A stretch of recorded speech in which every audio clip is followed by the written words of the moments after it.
I know we've talked about framing our lives in a different way, to be able to see things differently before. But today we're going to take framing to a whole new level. So get ready.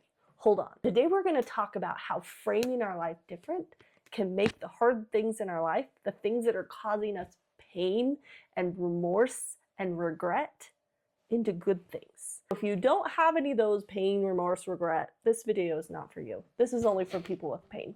I've been going through some hard time in my life, a lot of pain. And if you're here, I know that you're going through pain too, because I just told you to not watch this video if you weren't in pain. When I was expressing a little bit of my pain to a fellow coach, he reminded me of something that I know, but I needed reminding of. Our pain today is our story of victory in the future. What I was going through and what I still am going through that is so painful is going to be a beautiful story of healing and growth in the future. One that I eventually will share with you. And it's going to inspire thousands of people to feel better about themselves and to go through those hard things. How does this apply to you? I know you, as an entrepreneur or just as a human, have people that look up to you. You have your kids, your friends, your family, they look up to you. And your story, your hardship is going to inspire those around you because you're going to get through it. Now, when we start to reframe things from a future perspective, looking back, it changes the way that we see things. We're no longer looking at them right now in the depths of despair. We're looking at them from on top of the mountain, looking down at the hardship that we faced. It doesn't seem as hard. If you can get to that future perspective, looking back, it's immediately going to ease a little bit of that pain. I'm not going to say it's going to ease all of it, but it's going to help get you to a better perspective. Another way of reframing the pain that we're in that can help is when you are fighting the pain, when you're mad at it, when you're trying to wake up from the nightmare that you're in, and you're fighting all the things that happens, that fighting and that pushing back is actually attracting more of the pain that you're in. It really is. If you're fighting those people being mean to you and saying those lies about you, it's going to create more people saying and doing those things. To become okay with what's happening right now and to accept where you're at is going to actually help less of those things start to happen. Now you're probably thinking, I'm pretty crazy. Okay, Katie, you're saying if I'm okay with people mistreating me and I accept my life for being terrible and rotten, then I'm not going to have a terrible, rotten life. That's kind of what I'm saying, but let me explain it a little bit more so that you can understand it better. Here's your analogy. Say I were throwing this thing of tape. I don't even have to look. I can catch it every time. No big, right? I'm not really paying attention. I don't really care. Say this roll of tape was worth $1 million and I was at the top of a 10-story building and I was doing the same thing. And I was like, oh no.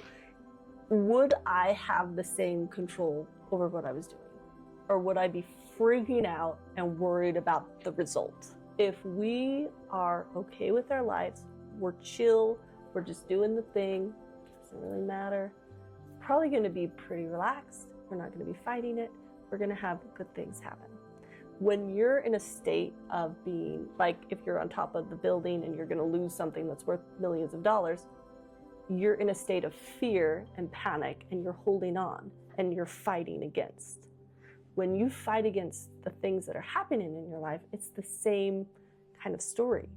You're in a state of fear and you're actually going to make yourself fail more and you're going to attract more not great things happening to you than if you're just in a state of, whatever, you're going to be okay. It's going to be not such a big deal, but it's actually going to end out better. What you focus on grows.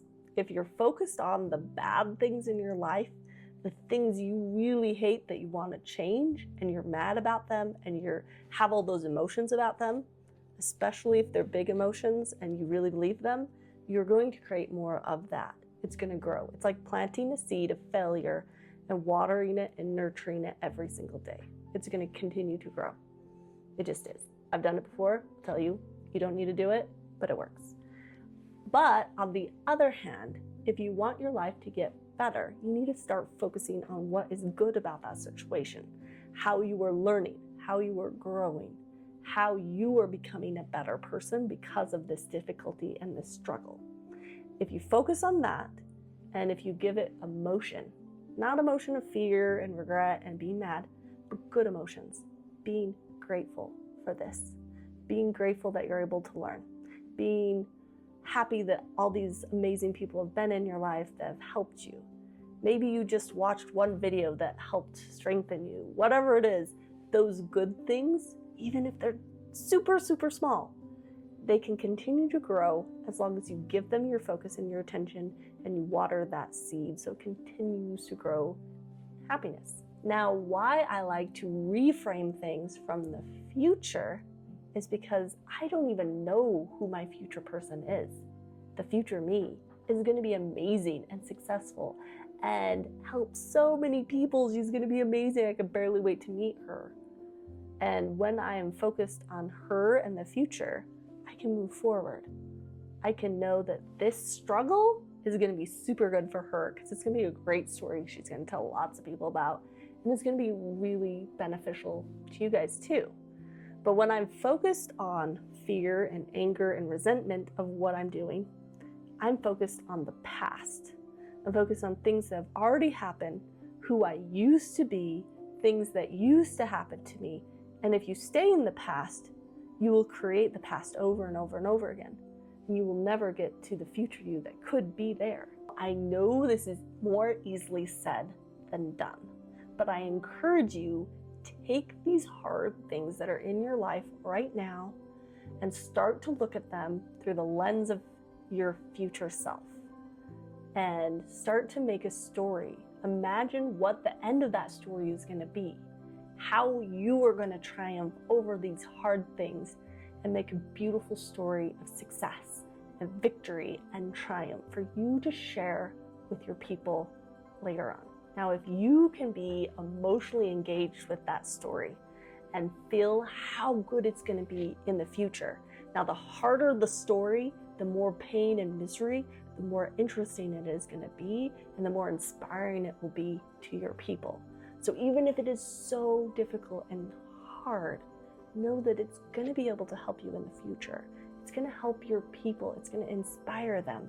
And you can't give up now because you're already almost there. You're almost ready to conquer this hard thing and to make it a beautiful story of success. I know you can do this. I know you can retrain your brain to frame it in the positive and start focusing on the positive. If you would like a little bit more help, I have some other videos that I've selected to help you through this so that you can start reframing things in your life to be happy and successful so that you can get out of feeling miserable. I'll see you next time.